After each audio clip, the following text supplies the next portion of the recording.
The first thing the Galactic Consensus boarding party noticed was the laughter. Not screams, not pleas for mercy. Laughter.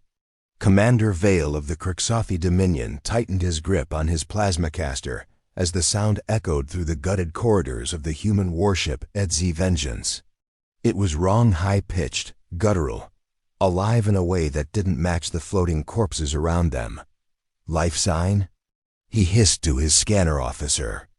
The Zurian's frills flared. One, behind that door. Vale motioned his team forward.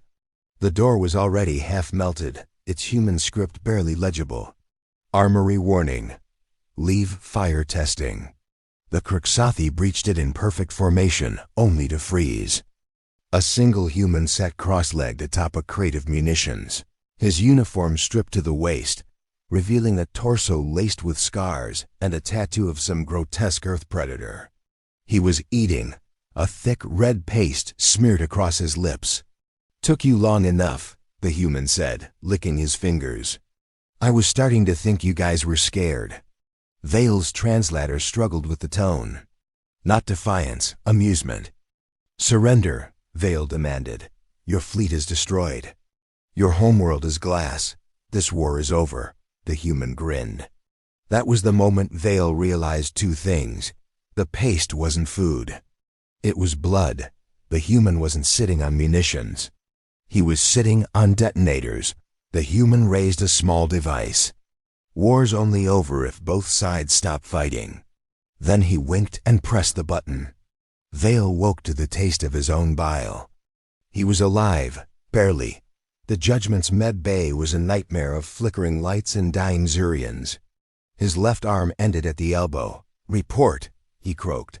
His second-in-command, a trembling Zurian named Kess, inputted the data with shaking claws. "The human ship is destroyed," but Kess hesitated.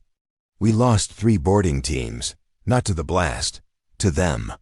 The screen flickered to show security footage. Humans burned, bleeding, missing limbs still moving. One dragged herself toward a Crixothi soldier, giggling as she detonated a grenade with her teeth. Another, bisected at the waist, used his own entrails as a tripwire. And the worst? They were singing. Vale's blood ran cold as the audio picked up the mangled chorus. "Always look on the bright side of life." Kess looked ready to vomit. Their physiology makes no sense. Adrenaline shouldn't sustain cognition at that level of trauma. A new alert blared. "Commander." Another derelict just powered up. Human signature.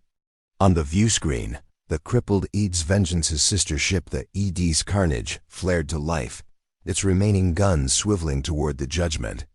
A transmission cut through the static. A human voice, rasping and raw. "Hey, Xenos. Miss us?" The Carnage shouldn't have been functional. Its hull was breached in 12 places. Its engines were cold. And yet, it moved jerking forward on maneuvering thrusters alone, like a decapitated beast still lunging for the kill. Evasive action. Vale barked, too late. The Carnage's remaining railgun fired not at the Judgment's engines or weapons. At its med bay. The round punched through 7 decks before detonating in a storm of shrapnel. Screams filled the comms as triage units became slaughterhouses. Vale stared at the Carnage in horror. "They targeted our wounded." Kess pulled up the Carnage's damage report. "Sir, their life support is offline. Their crew should be dead from hypoxia." The transmission crackled again. Same voice, now humming tunelessly. Kess's frills went white. "They are dead, those readings?" "Corpses on emergency stims," the screen flickered. A human face appeared pale, blood-streaked, pupils dilated to black pools. "Pro tip," the corpse whispered. "Rigor mortis makes great leverage for trigger fingers." Then the Carnage's core went critical. The human prisoner sat slumped in the containment field, his broken fingers twitching against the restraints. Medical Officer Tevek had pumped him full of enough neural suppressors to drop a Zurian battlemaster, yet his pupils remained wide, his lips curled in something too sharp to be a smile. Commander Vale activated the translator. Designation. The human exhaled through his nose, a laugh. Sergeant Marcus Riker, 7th Helber Division, Earth Defense Force, Service Number 6660921. Blood type, spicy. Tvek's claws clicked against his datapad. Physiology remains unstable. Cortisol levels suggest euphoria, not stress. This is not natural. Vale leaned closer. Your ship is gone. Your species is extinct. Why fight? Riker's grin split his face like a wound. Why not? The lights flickered. On the monitor, Riker's vitals spiked not from fear, but something worse. Anticipation. Kess scrolled through the stolen human files. Her frills clamped tight against her skull. They engineered this. Not just soldiers' entire bloodlines bred for pain tolerance. The footage played. A human child, no more than 6 Earth years, calmly setting a dislocated shoulder. A recruit laughing as medic stapled his abdomen shut without anesthesia. An old pre-war text flashing on screen. The body breaks. The mind adapts. The enemy learns. Vale's mandibles clicked. This wasn't just war. It was art. Alarms screamed. Tvek's voice crackled over comms. The prisoner is out. A wet crunch, then singing. You gotta accentuate the positive. The first corpse stumbled around the corner at 0237 ship time. Engineer Drell froze. It was Tveker, what was left of him. His thorax had been unfolded, ribs splayed like wings, yet his vocalizer still worked. They're in the walls. Then the human dropped from the vent behind Drell. Riker's teeth were red. His eyes were red. He held Drell's severed antenna between his fingers like a trophy. Guess what? He whispered. The last thing Drell heard was the human humming as the knife slid home. The Judgment's comms erupted with a signal from dead space. A human face filled every screen, young female. Her left eye a cybernetic abyss. Attention, consensus fuckboys. She popped her gum. You glassed Earth. Big mistake. Behind her, thousands of derelict human ships powered up. See, we left presents in every wreck. Sleepers, poison, ideas. She leaned closer. You wanted war? Now you get the fun kind. The transmission cut. Silence. Then, from the air vents, laughter. The first derelict moved at 0337 Galactic Standard Time. The Eds Thanatos, a human dreadnought missing its entire stern section, should have been space junk. Instead, its remaining thrusters flared to life with a scream of shearing metal. Across the graveyard, a dozen more wrecks followed suit, their broken hulls dragging themselves forward, unmaneuvering jets alone. Admiral Vale watched from the bridge of the GCS Retribution, his claws leaving stress fractures in the command console. Life signs? None. Tactical Officer Kess's voice cracked. Just automated systems. And something else. The scans showed it first. Tendrils of black nanofluid seeping from the derelict's wounds, forming makeshift bridges between ships. Where it touched, metal regenerated in wrong ways, railguns fusing into claw-like protrusions, viewports sealing shut like scar tissue. Then the transmission started. A chorus of human voices, some dead for decades, singing in perfect harmony.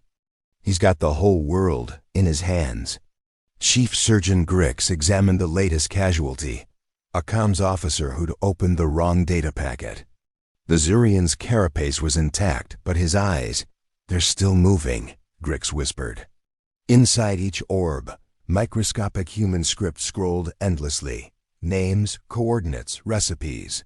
The officer's mandibles clicked in perfect sync with the derelict song. Across the quarantine ward, 12 more crewmen sat upright in unison. Their wounds had stopped bleeding. Their eyes had turned Terran brown. One spoke with Riker's voice. You don't get it yet, do you? We weren't your enemy. The infected crew smiled. We were your upgrade.